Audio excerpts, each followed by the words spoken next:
নমস্কার বন্ধুরা, Rupa's simple and daily life চ্যানেলে আপনাদের সবাইকে সুস্বাগত। আবার আমি একটা নতুন রেসিপি নিয়ে চলে এসেছি। চিংড়ি মাছের রেসিপি, চিংড়ি আলুর রসা বা আলু চিংড়ির রসা। দারুণ লোভনীয় একটা রেসিপি। চিংড়ি মাছ আমরা যা দিয়েই রান্না করি না কেন খুব ভালো লাগে খেতে। তাই কিভাবে রান্না করছি এটা দেখতে থাকুন। আর বন্ধু, আপনাদের কাছে কিছু আমার বলার আছে। প্লিজ বন্ধু, আপনারা যারা আসছেন আমার পাশে থাকুন, আমাকে এগিয়ে নিয়ে যেতে সাহায্য করুন। দয়া করে চলে যাবেন না কেউ। আর আপনাদের ছাড়া আমার কোনো মতেই এগিয়ে যাওয়ার উপায় নেই। আপনাদের নিয়ে সঙ্গে নিয়ে আমি এগিয়ে যেতে চাই। তাই কিভাবে বানাচ্ছি এবার রেসিপিটা দেখতে থাকুন। পুরো ভিডিওটা দয়া করে আপনারা দেখবেন আর ভালো একটা লাইক কমেন্ট শেয়ার করবেন। চিংড়ি আলু রসা রেসিপিটা আমি শুরু করে দিচ্ছি। এর মধ্যে আমি নিয়ে নিয়েছি 250 গ্রাম চিংড়ি মাছ।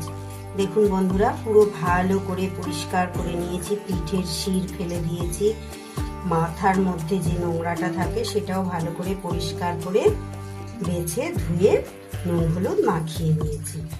আর নিয়ে নিয়েছি একটা বড় সাইজের আলু, ডুমো ডুমো করে কেটে নিয়েছি। এতে নিয়ে নিয়েছি আমি 1 চামচ পোস্ত আর 1 চামচ সাদা সর্ষে বেটে নিয়েছি, শিলে বেটেছি আজকে আমি। আর এর মধ্যে রয়েছে 1 ইঞ্চি টুকরো আদা, 4-5টা রসুন আর 3টে কাঁচা লঙ্কা। আর নিয়ে নিয়েছি এটা আমার একটা পেঁয়াজকে আমি ঘষে নিয়েছি, বড় সাইজের পেঁয়াজ। আর এর মধ্যে আছে আমার পরিমাণ মতো নুন, হলুদ, কাশ্মীরি লঙ্কার গুঁড়ো, লাল লঙ্কার গুঁড়ো, ধনে গুঁড়ো আর জিরে গুঁড়ো, আর একটা ছোট টমেটো কুচিয়ে নিয়েছি। এবার রেসিপিটা আমি শুরু করে দিই। কড়াই বসিয়ে দিয়েছি গ্যাসে আমি। এবার এতে রাইস ব্র্যান অয়েল দিয়ে দিলাম কিছুটা। প্রথমে আমি মাছগুলোকে ভালো করে ভেজে নেব।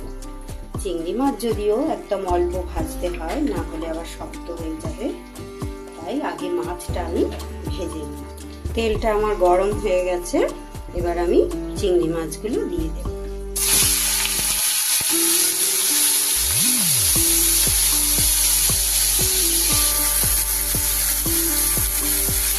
দেখুন বন্ধুরা, চিংড়ি মাছগুলো আমার হালকা ভাজা হয়ে গেছে।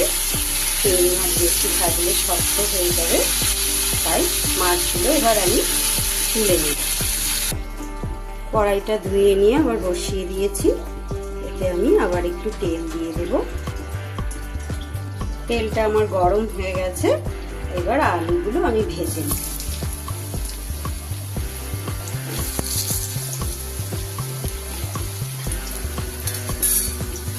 আলুগুলো আমার বেশ লাল লাল ভাজা হয়ে গেছে। এবার আমি আলুগুলো তুলে নিই।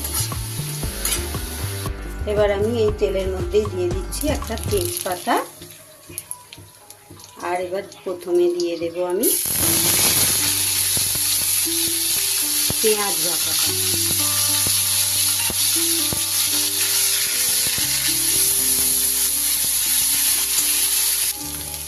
পেঁয়াজটা বেশ লাল লাল হয়ে গেছে।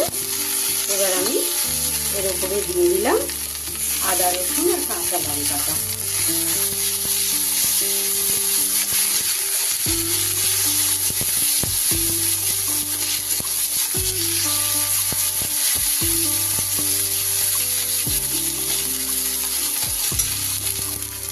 এবার দিয়ে দেব টমেটো কুচিটা।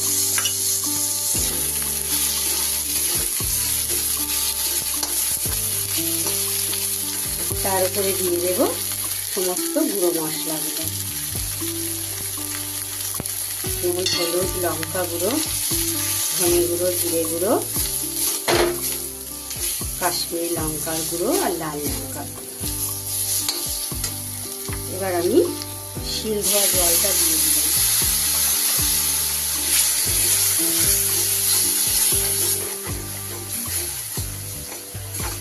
ভালো করে মশলাটা কষিয়ে নেব। মশলাটা থেকে আমার তেল ছেড়ে দিয়েছে। এইবার আমি পোস্ত আর সর্ষে বাটাটা দিয়ে দেব।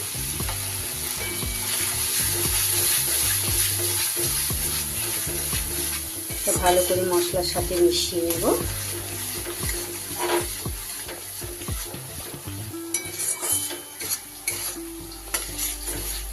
এবার আমি এর উপরে ভেজে রাখা আলুগুলো দিয়ে দেব।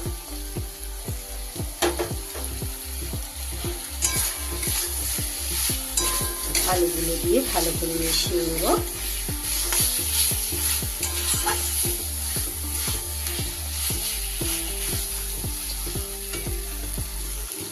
আলুগুলো দিয়ে আমার ভালো কষা হয়ে গেছে, মশলা থেকে তেল ছেড়ে দিয়েছি। এবার আমি পরিমাণ মতো জল দিয়ে দেব আলুটা সিদ্ধ করার জন্য।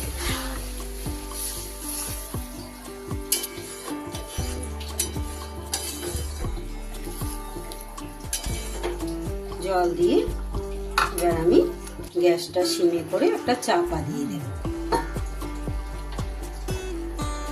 এবার ঢাকাটা খুলে আমি দেখে নেব।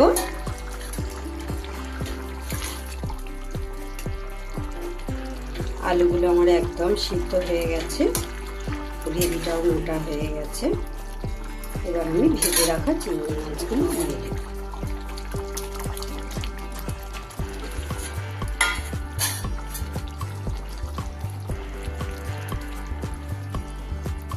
মাছগুলো দিয়ে এবার আমি আবার ঢাকা দিয়ে দেব।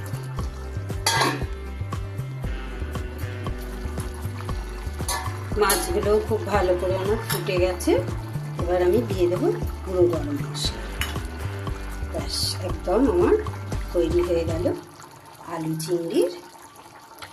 চিংড়ি আলুর রসা।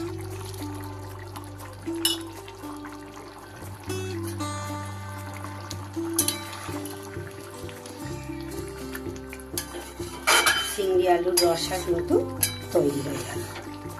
এবার এটা আমি একটা পাত্রে ঢেলে নেব।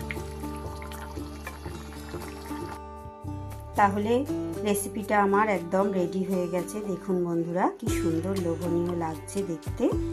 চিংড়ি আলুর রসা কিভাবে করলাম আপনারা দেখলেন, আপনারাও বাড়িতে বানিয়ে খাবেন। আর রেসিপিটা আমি এখানেই ভিডিওটা আমি এখানেই শেষ করছি। যদি আপনাদের ভালো লেগে থাকে অবশ্যই একটা লাইক, কমেন্ট, শেয়ার করবেন। আর প্লিজ বন্ধুরা আমার চ্যানেলটাকে সাবস্ক্রাইব করবেন। পুরো ভিডিওটা দেখার জন্য আপনাদের অনেক অনেক ধন্যবাদ। সবাই পাশে থাকুন, সঙ্গে থাকুন, আমাকে এগিয়ে যেতে সাহায্য করুন। আর সবাই ভালো থাকুন, সুস্থ থাকুন। ঈশ্বর আপনাদের মঙ্গল করুন। আবার ফিরে আসবো নতুন কোনো ভিডিও। ধন্যবাদ বন্ধুরা, এবার আসি তাহলে।